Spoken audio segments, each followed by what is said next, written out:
Hello, hello, hello. Welcome to this month's edition of Listen Linda Book Club. And I know y'all been waiting because it's been a couple weeks, but you know what? It's not our fault, okay? Because first of all, we had Easter and then we had Mother's Day, so we couldn't give y'all the goods yet, okay? But that's okay because we found time today to come in and stop with our book club author of the month, Miss Sandra L. Washington. How are you, love? I am doing well, although today I have a headache, but that's not expected because I've been busy this weekend. But other than that, I'm doing well. I'm doing fine. I cannot complain. Good, good. So tell us what's been going on with you this weekend. Give us some insight on what you've been doing. Well, I went to the National Council of Negro Women. They had their central section. I am a member of the central section of the NCNW. They had their health fair yesterday, and I went there as a vendor, and I also went there to speak on chronic kidney disease. Then today I turned around and I went to speak I didn't speak, but I was a vendor at a trauma event. Oh, So, wow. the foundation is trying to cast a really wide net because there's so much going on right now when it comes to healthcare that people do need to know. And a lot of times people don't know. So, we're all about the education, empowerment, and engagement. So you got to show up where you Amen. can so that you can get that information. Amen. Amen. And um for people who don't know who you are, can you give people a little bit of a background about who you are and what it is that you do? And good day, everyone. My name is Sandra L. Washington. I carry that L proudly because I am standing on the shoulder of both my maternal grandmother, who was Christopher Louise, and my paternal grandmother, who was Henrietta Louise. So I stand proudly on them, and because of that, I carry that L proudly. I've been in the healthcare field, or I should say, I was in the healthcare field for 35 years. I've done everything imaginable in the healthcare field on the administrative side, other than being a clinician. But because I work so closely with a clinician, there's a lot of things that I do know and that I am aware of because I had that one-on-one interaction constantly throughout that 35-year period. I decided that it's funny because today's trauma event was about being free and holding yourself accountable to no one but you. And it's funny I say that because I just retired from corporate life uh, at the end of March. And I say I retired from the corporate life because that's exactly what I did. But I am now fully functioning and fully focused on doing the work of Chom's MediHelps Foundation and MediHelps LLC. So, what is that? Chom's MediHelps Foundation focuses in on patient education, empowerment, and engagement for those who reside in the marginalized communities. Patients and their internal and external support network. That's what our mission is to make sure that they get served not just with healthcare, but with optimal healthcare, because no patient should be treated any different than anyone else. And the MediHelps, our for-profit side, we do a lot of public speaking. We actually have a book line that we have out now. Thanks to Miss Jacqueline Cox, Listen Linda, we are a two-time international bestseller. And so we have some other books that we sell as well, that we publish and sell as well. And that's because I promised my board members when we started I wouldn't have them selling candy, cookie, donuts. But we weren't going that traditional route. And so I had to come up with a book. I had to come up with a store, an item for a store that would sell and that we could go to sleep and it would still continue to sell. And that money that's raised is used to actually offset people when they call for the nonprofit side and they're like, we don't have money, we don't have funding, what do we do that we're actually able to service them? Well, I'm glad you're here. Okay. Because you know you my girl anyway. But I'm glad you're here. Okay. Today we're diving into one of those books. And that book is called Your Voice, Your Choice. And it is the Listen Linda Book Club of the month. but this one, let me say, this one hit different. It's not just a book. This is literally a movement. Okay. It's about reclaiming our power as patients, as people, and as purpose-driven advocates for our own well-being. From what I got from the book. So we want to dive into just a little bit about this book. It's a patient empowerment guide. Sandra, she drew from both professional insight and personal experiences navigating the healthcare system. And it's written for anyone who's ever felt overlooked, silenced, or underserved in a doctor's office, hospital, or healthcare setting. And the central message to me was very clear, and that's your voice is your most powerful tool in advocating for your health, your safety, and your dignity. So when writing this book, I almost called you doctor. Sandra, what was your initial reaction to some of the feedback that you got from the readers?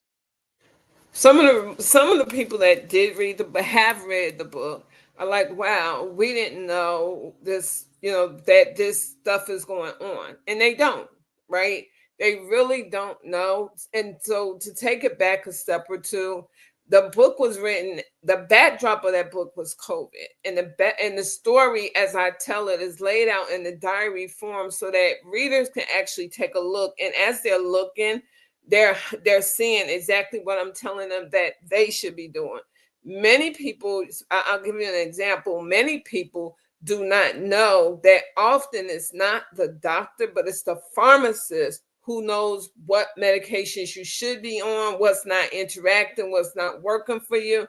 And so many times that information, it doesn't come across to them. Like they look to their doctor when actually they should be trying to look to their pharmacist. Herein lies the issue, Jackie, and this is why I wrote this book, is because we're now in the middle of a political season that's actually literally changing the whole circle and the whole focus, and nobody is talking to nobody. So when people read the book, they're telling me I didn't know this, or I did know this, but I wasn't thinking about it like this. Like there's a lot of different terms that I use in that book, and I point out in the book why I use those terms. But we have to be extremely careful right now when it comes down to making sure that our patients are educated. Yes. So this is some of the talking points that I wanted to make sure that we address just for today's segment. One of them is advocacy begins with awareness. You can't change what you don't acknowledge. How many of us were taught just to trust the doctor and not ask questions? Sandra flipped the script here, y'all. She teaches us to prepare, ask, document, and follow up. Elaborate on that a little bit about advocacy begins with awareness. Advocacy begins with awareness, is true. And herein lies, once again, there's issues that caused me to write the book, and there's points that I'm glad that you're asking me about so that I can draw them out. It used to be a point in time where we would be concerned about our seasoned professionals, meaning our seniors, those of us that are on, those who are on Medicare, which is the senior coverage for those 65 years of age and older. They didn't know a lot of times because nobody's telling them, right? The awareness is not there. They're not sure what to do and how to do it. And unfortunately, and this is not a doctor bashing session. So No. if you're a medical professional and you're listening, please don't take this as that. But the seniors are listening to their doctors. And a lot of times their doctors are wrong. Sometimes they're wrong just because they're wrong. Sometimes they're wrong because the system is not allowing them enough time to work with our seniors. So they just don't understand. So they need to be aware of here's some things that you should be looking for when you go through the healthcare system. That's your awareness. But on the other end of that subspectrum, you have your people who are on Medicaid who are 18 years of age. And when they're 18 years of age and they're on Medicaid, they come off of their parents' insurance. So they need to be made aware prior to them turning 18 that this is what you should be looking for. This is how the healthcare system works. This is what's going on. So they need to really be aware of exactly what's happening, right? Exactly. What's going on. So that awareness now is intergenerational. You have to, and you can't wait until they turn 18 and say, okay, on your 18th birthday, here's your birthday present. You no longer on your insurance. You cannot do that.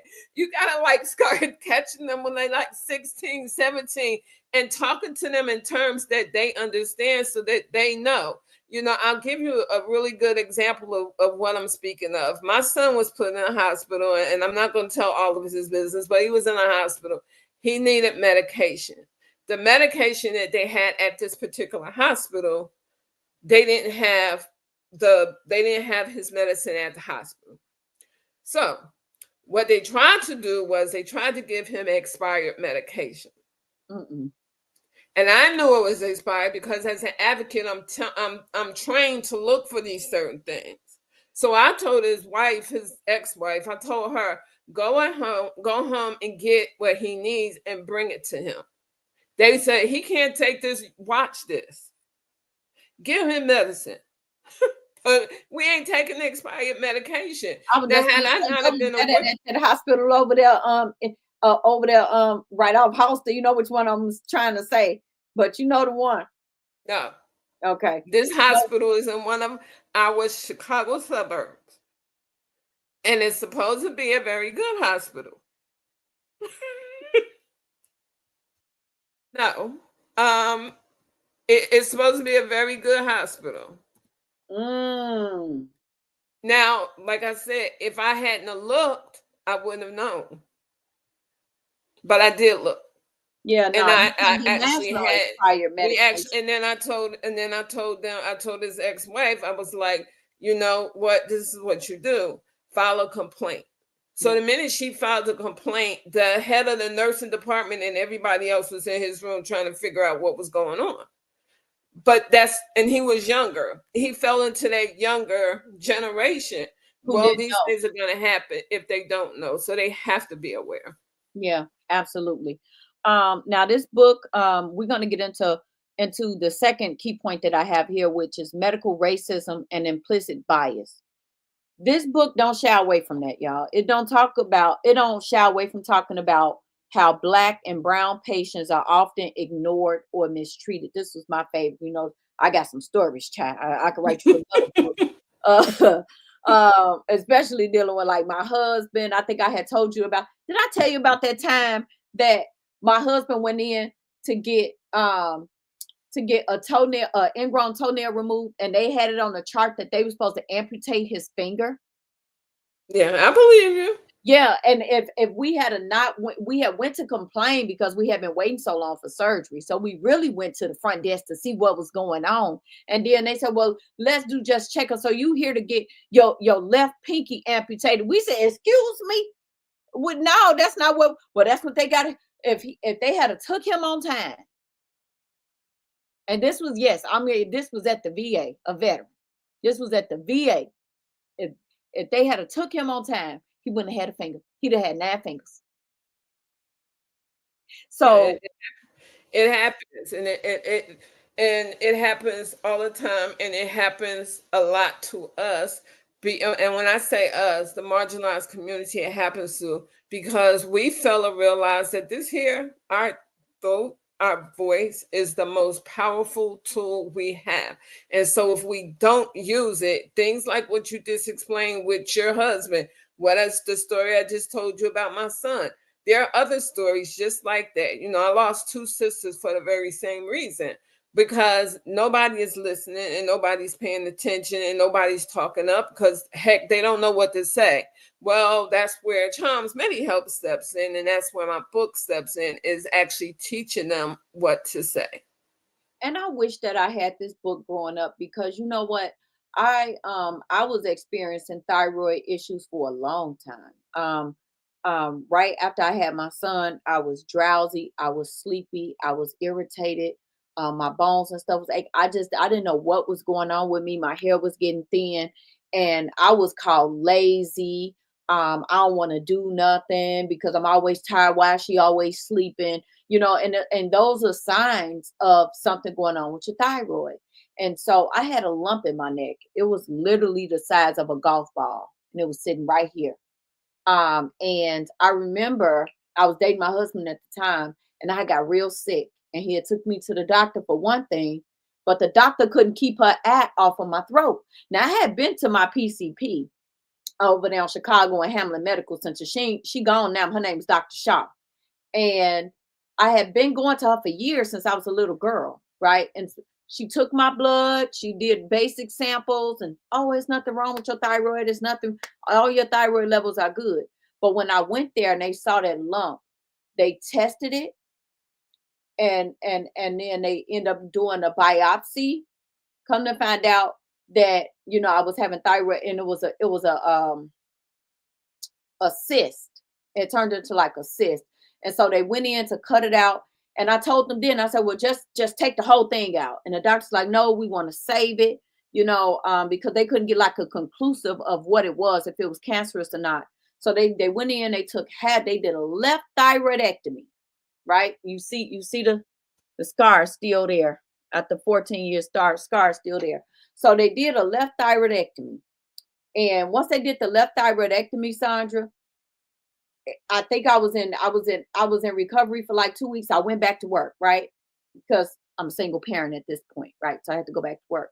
Went back to work 2 weeks later. I still got the bandage on my neck, and I'm going to work. And I'm thinking everything cool. I'm thinking I'm done, right?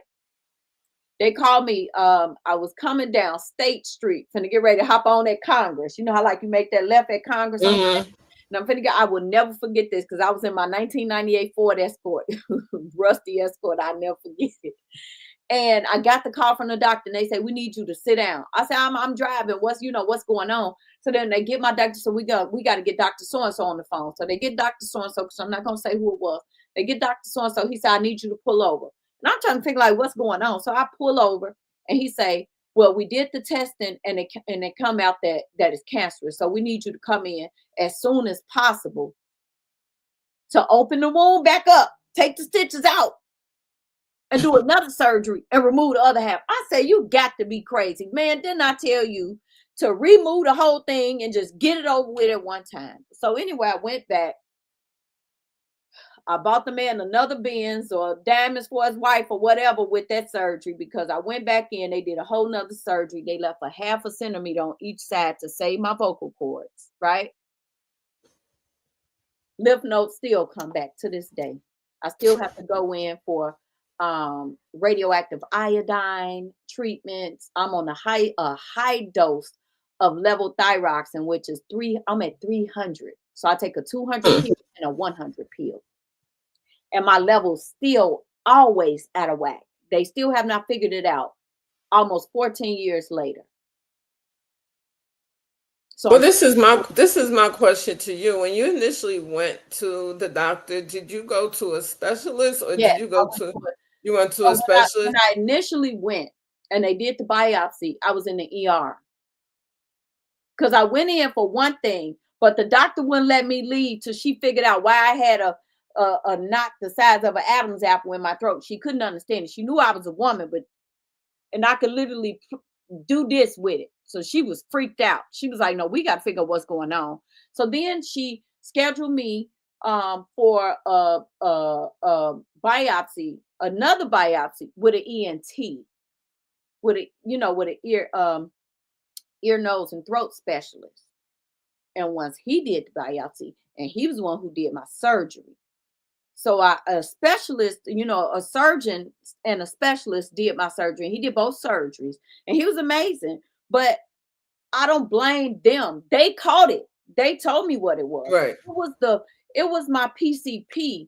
Right. Didn't do the work to figure out, because she just kept saying my thyroid levels were normal, but they were not. Right. And then when I tried to sue, because you know me, I'm finna sue you now. Well, back then I was like that. Now I don't even try to, because I don't even waste my time with it. But back then I tried to sue, and I would have won, but they bought I had a person that was doing it for free. The doctor was retiring, They bought my lawyer off because I came Mm-hmm. up the stairs. I was coming up to go into the, you know how they had like a deposition, and I Mm-hmm. was by myself, and they knew I didn't have nobody. Like I was literally there by myself. And as I'm coming up, I'm watching them drinking in the waiting area at the bar. My Mm-hmm. lawyer and her lawyer and her. Now, if you Mm-hmm. represent me, why Why is are you you? having drinks with the enemy? Right. And then Right. he said, oh, and they threw it out. I think is it with prejudice, without prejudice? Me, I can't bring it back. Mm-hmm. He lost that case on purpose. Hmm. You know, and stories like that, and stories that you like what you just told, you're not alone. You're not, Mhm. especially with us coming from a marginalized community, because there's so much that goes into the equation when it comes down to giving health care. It's just truly amazing what they can do. And they're actually able to do it. And they're able to do it because our community, for a large part, is not educated. I mean, you No, can come up with as many programs as you possibly can on getting us and saying you're doing this, that, and the other for us. And they might be, but now we got to do our part. Like patients have rights and responsibilities that they got to live up to too. yeah, So a lot of that book talks about what it is that we should be doing, what we're expected to do as a patient. So it's everybody's involved here in making sure that patients get optimal health care. So we can't point fingers, but stories like that, what you just told, are, I mean, I got another one. It ain't about me, but it's about a friend of mine. She no longer here, so I'm not gonna say her name. But she's no longer here. But and I'm gonna tell you why she's no longer here. So she go to the doctor for a routine checkup. She had one time physical, body things that grown people do. But we was kids. We was like 16 years old. We was in high school. And she had it once. And her mama took her to the doctor. Now she had a regular name, like a name that anybody can have. It's more than one of these people in the world, right?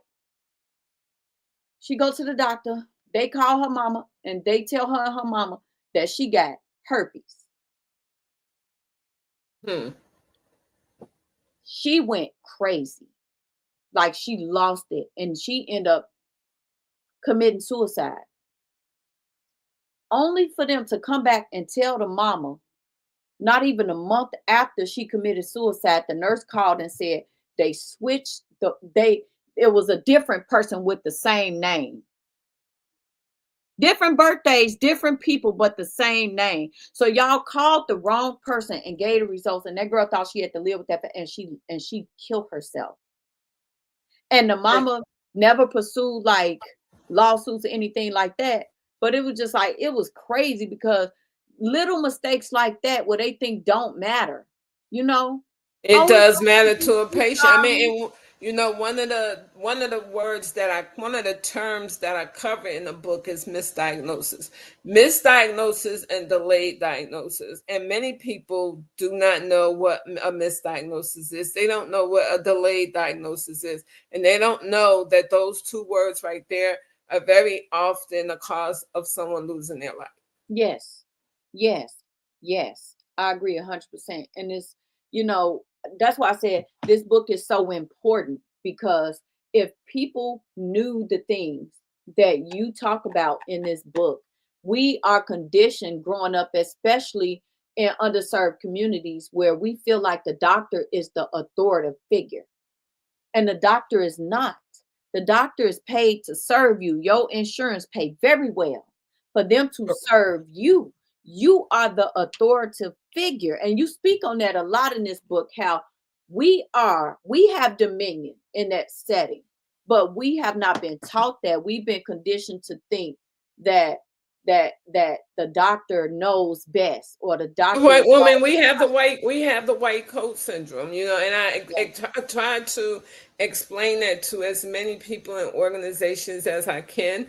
They're now starting to see what I'm talking about because we have a white coat syndrome. Many of us, oh, it's a doctor, so we're gonna listen to them. I'll never forget working in the field as a field coordinator, and I I had one patient that I had to visit, and she must have had about, it had been between 10 and 15 medications. I took a look at her list to do a medication reconciliation, and half of the medicines that she was taking was crossing out the other half of the medicines, right? And so I asked, I said, well, why are you taking all this medicine? And I pointed to her and told her, this medicine is crossing this one out. This one is doing this. When you go to the doctor, ask him why you on all this medicine. Yeah. She said, she called me after her appointment and she said, Sandra, I asked the doctor what you told me to ask him. And he said, who have you been talking to? Because they They gave gave you you that, right. They gave you that information. So he took her off of a lot of the medication she was on. She said, thank you so much for telling me this. Because I wouldn't have known. I really would. I had no idea. You know, I had a conversation yesterday and I was telling the young lady I was talking to yesterday, I said, you know, are you taking vitamins? And she said, yes. I said, what time of the day are you taking them? And she said, I just take them when I take my other medicines. I said, that's the worst thing you could do. She said, huh? I said, that's the worst thing you could do. She said, what do you mean? I said, if you take a vitamin D, you need to find out from your doctor when are you supposed to take this? Because if you're not taking vitamins at the time that you're supposed to take the vitamins, you're doing more harm to yourself than you are good. You're just popping candy. At that point. And if you go into a store like GNC or any of these other health food stores, they don't know what they're giving you. They just selling you something. They've not been trained in medicine, so they really don't know what it is that they're giving you. They're just Reading selling off you the something. bottle. So she said to me, she was like, well, when should I be taking them? I said, that's a question for your doctor. Because I told you my story because I want you to know my story. I don't mind sharing it. But each of us have a story that we need to tell. So what I'm telling you is good for me, but now you need to turn around and ask your doctor I know. the same thing. With my vitamin, I take vitamin D because I got all this stuff going on with me. And so I have to take vitamin D because sun is really bad for me. Right. So I take vitamin D and I take 50,000 UIs, but I take it every Saturday. So I only take it once a week. And they did that specifically for me because they know I hate taking medicine. I have enough throughout the week. And don't add me another pill. So they say, okay, well, on Saturdays, you take this and don't take this because they don't want them two to cross anyway. Right. And that's what I told. I mean, low dosage, like 1,000 or 2,000 or whatever, it would have been cool to take it with that medicine. Right. But since it was 50,000 every Saturday, it's like, okay, Saturdays you can't take this. Right. So when you speaking on dealing with things, it really, really, you cannot trust your PCP with specialist responsibilities because your general doctor, your primary care physician, they only train so far. You want to get somebody who done went in and they done locked in and they done studied so much about knees they could draw you one in the veins too. You don't want to just get with somebody who only brisked over everything and just became a general or a PCP. You want to, that's why you have specialists so they can know more information because they can answer the questions that your PCP can't. Right. And it's helpful for you to know what kind of specialist you should be seeing. Exactly. So that's the other point of it is that, and so that's all about the education, and it's all, wrapped up into that education piece. And that because without education, you can't be empowered. And without empowerment, you can't be engaged. So you need the three. I don't care how you put it. You could be empowered, engaged, and educated, empowered, and engaged. But you definitely need that trifecta effect when you come down to dealing with your health. And as I tell very many people often, the little yellow school bus that comes down the street and parks and stays for a while in other communities is just not happening. We can't continue to sit and have these conversations and say, well, my doctor this and my doctor that. Stop waiting on your doctor. Take control of your own health care so that going in, what to look for. What questions to ask him. You know all of that. That brings me to my next key point because I really wanted to focus on this too. A quote that I highlighted in the book: You deserve to be heard, not hurried. And I think that came from power of preparation. You emphasized in keeping a health journal, having your questions ready, and don't be afraid to bring somebody with you as an advocate into the room with you. Because a lot of times people will come and they'll leave their person in the waiting room. Mm. Oh, I'll be back. No. Oh, they can stay out here. No, they can't. I came with my husband and my kid. Are we all going back here? I want You know, everybody to be a witness to what's going on with me. I literally do. Every time I go to the doctor, it don't matter who going to the, if my husband go to the doctor, if I go to the doctor, if my kids go to the doctor, it'd be four of us in the, even when my husband was getting like the ingrown removed from his toe, mm, we end up going to a specialist for that, right? The foot mm. specialist for that. Me, Jaden, him, and Marvis, we all was in the room. Well, and this is the thing, especially when it comes down to women. This is a point that I need to make. Mm. If you have a brother, a husband, it could be your cousin, it could be your next door neighbor. Please stop going to the doctor's office without having a man with you. Please bring a Mhm. man with you, because very often a conversation changes.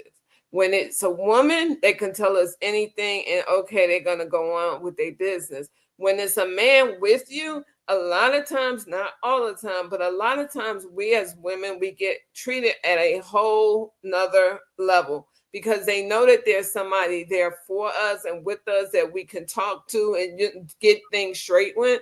Oh yeah. I've had a number of patients that I've actually had to actually explain to them, because they'll call me and they'll be like, the doctor told me da da da da da, and they'll be snapping, and I'm like, well, who'd you go to the doctor with? And they'll say they went by themselves. Take your No, husband, take a man with you the take a next time friend, you go, family member, and take let's somebody. see what And that happens. is true because if I remember one time I went by myself one time and I was told one thing, and then it didn't sit right with me. So I told my husband, I said, next time I go, when I go for my follow up, I want you to go with me. So when he went with me, he was asking a bunch of questions, and they were because the first they were saying, oh, he could wait. I said, no, he can't. He coming right back here with me. Mm-hmm. Oh, that's fine. Yeah. You don't need. Yes, I do. I need my husband everywhere I go. Yes, I do. And And that, and you he know came what, back. and that, He was asking questions. I remember a time, my specialist, well, yeah, my I had a new PCP because the old one had moved and she wasn't with the same place anymore. She had moved to a different state. Dr. Wynn, I love you, girl. You was my ace. But I ended up getting this new lady, and I ain't even gonna give her no air. um she was upset with me because she couldn't figure out. Now she was upset with me as the patient because she couldn't figure out why my levels was still all over the place. And I said, well, are you taking the meds? I said, yeah, I'm taking the meds.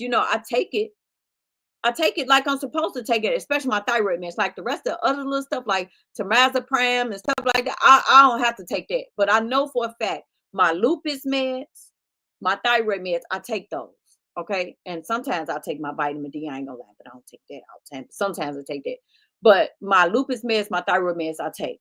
So when she was like snapping them, she said, "I'm gonna let you know something. The route you going, you won't be living in 3 months."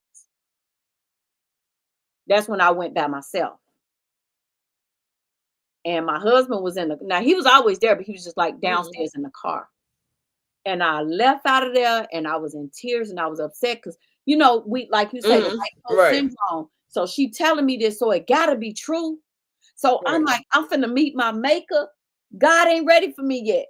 If I get there, I'm not done. I got stuck like I done messed up this month. I done cussed somebody. It's like if I leave in 3 months, that's not enough time to make the stuff right that I done did right. before I go. So I was very upset. I told the Lord, I think at my husband, I was like crying down. I was so you can ask some of the women in the waiting room that was around, and she said yes to herself anthology. So I was like very up in arms. I was so upset.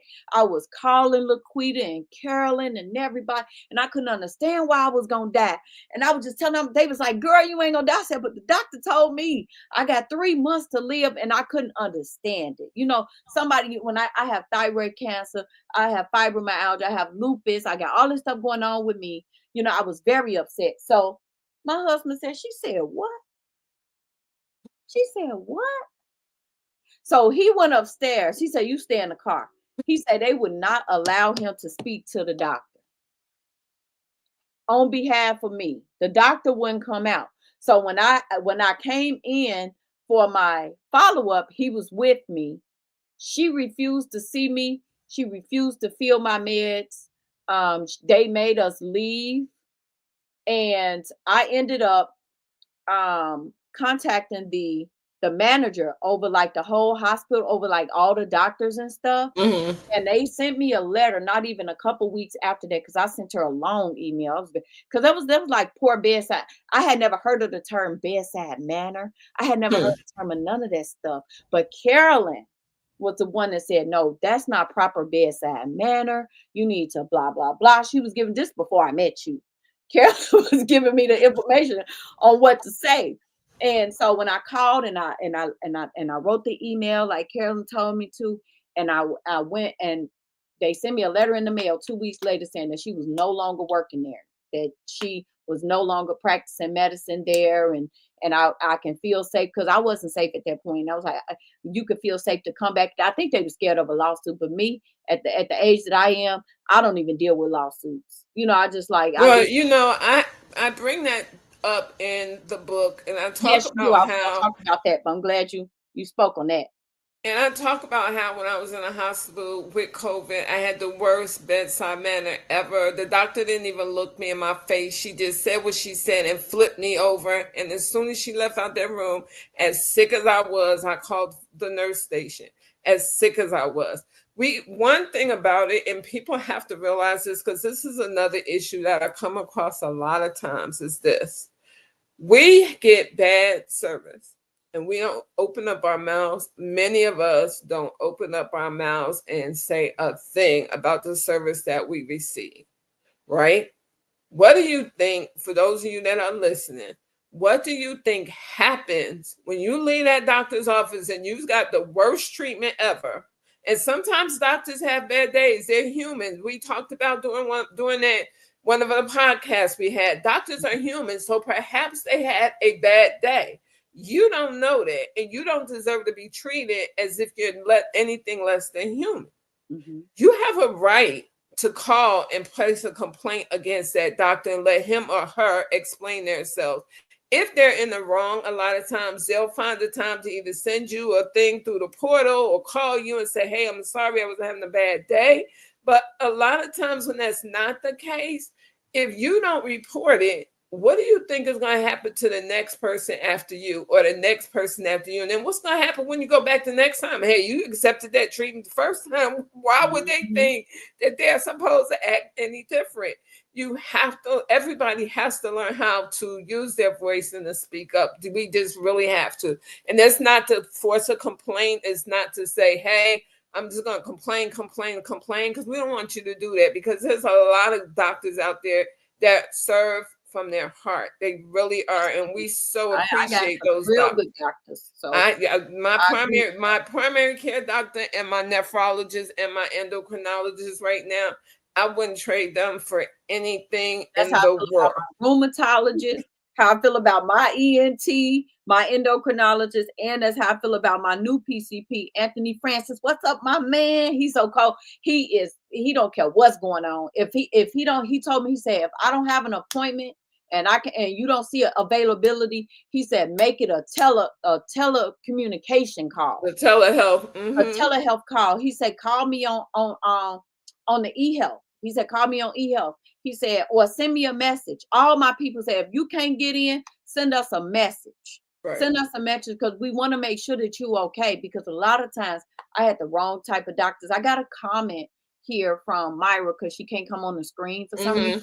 So her comment, she said, I don't have anyone to go with me, but I know the questions to ask. I write my questions down, what to ask. If I'm not satisfied, I keep asking questions until I am. Well, and you know what? And that's what we're supposed to do. But I do want Yes. to say something to you. That's what we're supposed to do, right?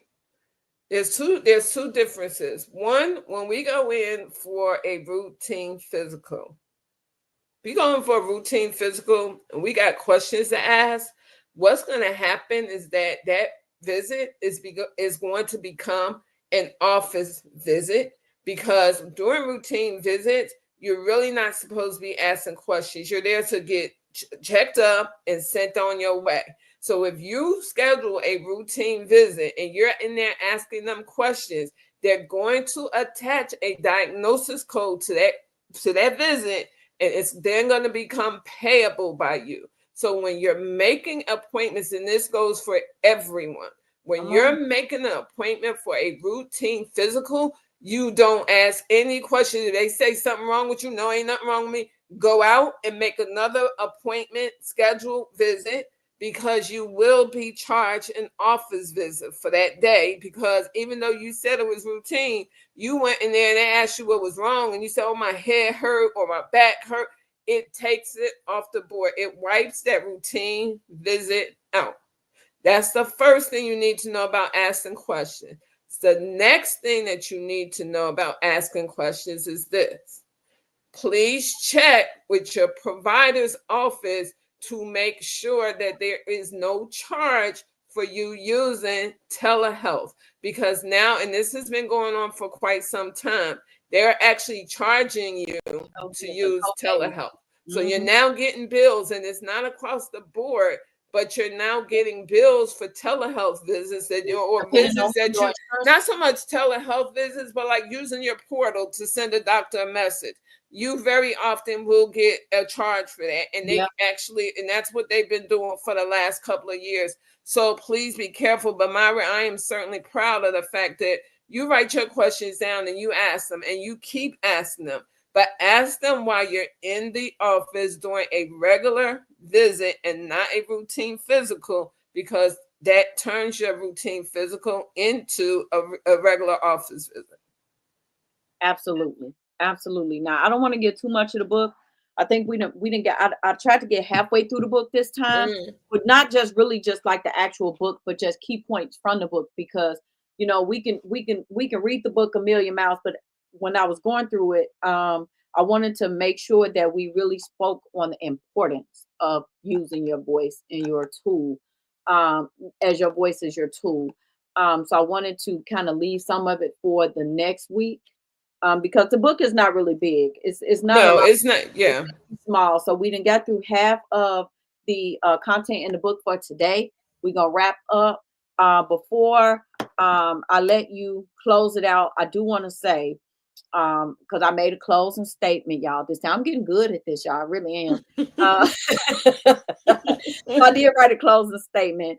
And in the closing statement, I wanted to say that this book teaches us that your voice is not just powerful, it's essential in health, in life, and in purpose.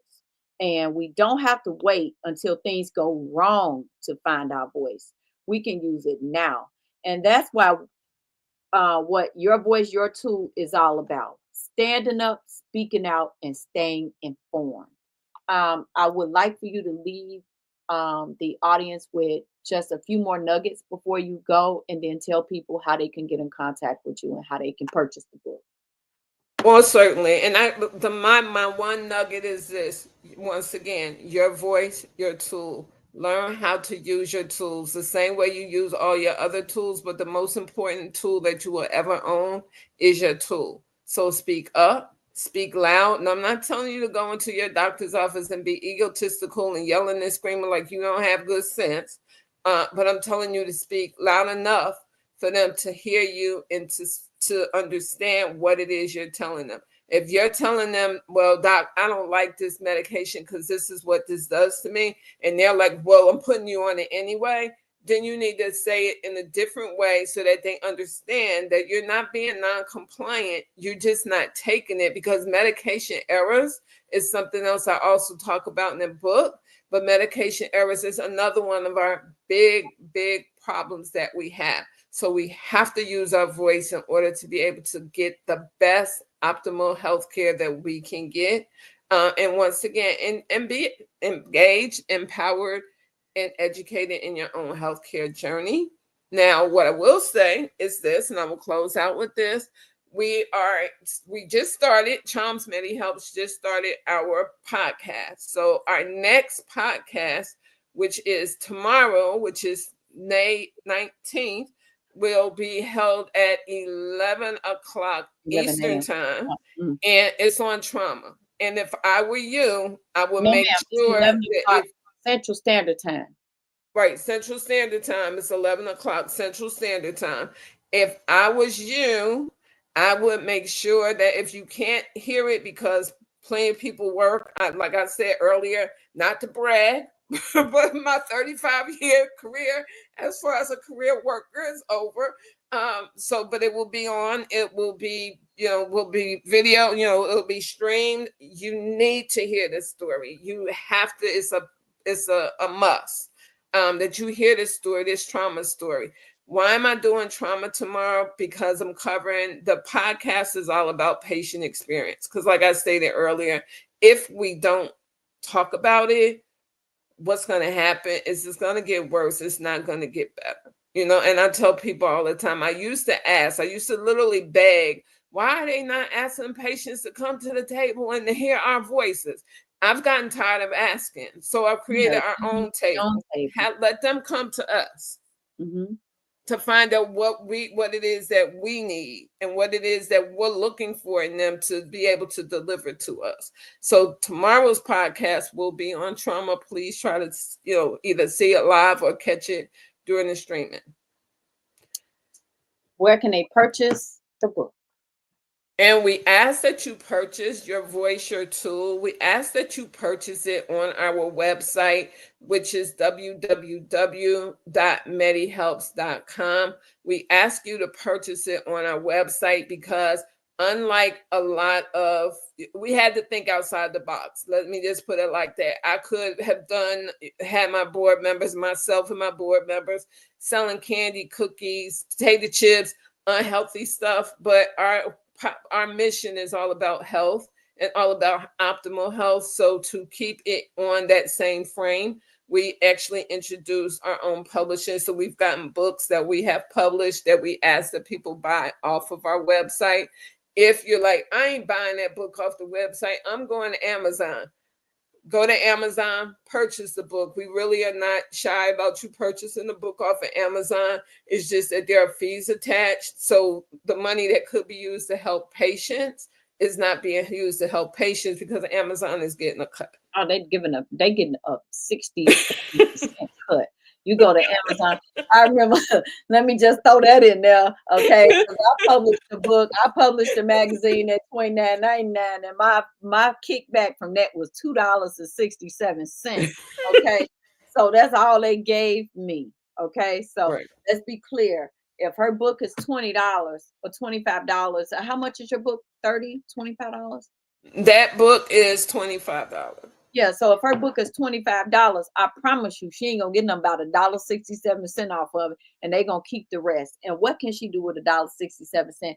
Pepsi costs $1.99, and with and remember, and it's not for me; it's for our patient population. That's what I'm saying. Like, right? What could they buy? Like, what can you ask me for help? Your organization with $1.67 that you gotta wait 3 months to get.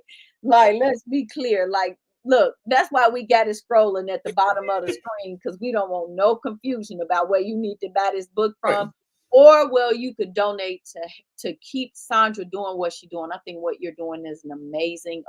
You know how I feel about your organization.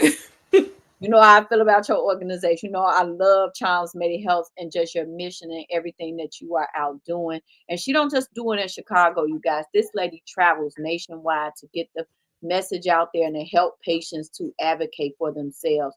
I thank you so much, Sandra, for coming on. You know, it's always a blessing.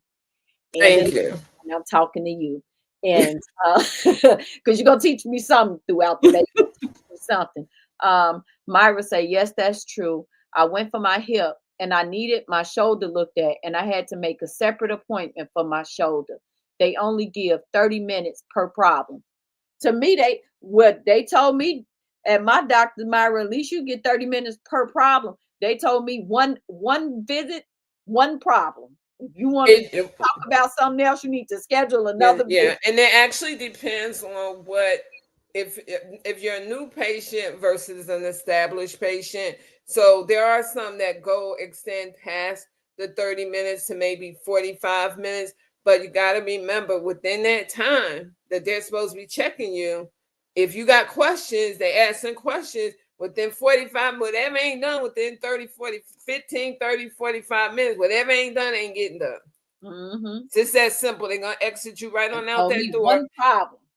And that's They only take well, one thing at a time. You came for this. We only doing this. right. Well, and that's because, and once again, and respect for the doctors. That's because business doctors right now are under contracts. So if they exceed that contract, they are actually called into the office at the end of the week, or whatever their superiors want to call them in, and being told you're spending way too many minutes with that patient. You need to let that patient go. So it's not that they just doing this just because they want to. We all work because we need a job. We need money. We all do what we do because we need money. And so that's where that lays that with them, is that a lot of times it's not them. A lot of times it's the organizations that they're working for that's saying you spending too many minutes with that patient. Yep. So We love our docs. Docs, it's not about a bash, me. We love some of our docs. Some of our docs yeah, are doing what we they're love the good supposed to be doing. We love the good ones, the ones that Right. really cared and that got into it. And I'm pretty sure all the doctors got into it for the right reasons. But like you say, they're human and they're going through things. But that's where professionalism has to be taught and met, because we all can be having a bad day. But that don't mean that we supposed to lose our professionalism in that. And that goes for Exactly. all of us. I'm guilty of it. A lot of people are, but I think I'm getting a lot better than what I was 3 years ago. Lord What's Jesus. called growth? It's called Yeah, growth, and yeah. that's what it's It's called. called growth. Nobody's gonna always have a good day, but in that type of setting, I think that is mandatory It that you is. have good bedside manner, because, like I said, what they did to my friend in high school, it was unacceptable. You gave her the wrong diagnosis. And then when they called the mom back, I guess they didn't know that the girl had passed, like had did what she Mhm. did. And they were just like, oh yeah, we just called to let you know. Yeah, so we ended up giving the wrong results. And it's like, you don't say it as if you're not wrong. It's just Right. like they just calling you to sell you some candy or some Girl Right. Scout cookies. So no, this is serious. And then when the lady told him, like, well, my daughter, she ended up woo woo woo because of that. She ended up taking her own life because of that. Oh well, we're sorry for the inconvenience. Right. And that, yeah, and that's really a poor way of handling it. It Yeah, really is. yeah, Really is. yeah. So I want to thank you again. I can't wait till next week. We're gonna talk more about it.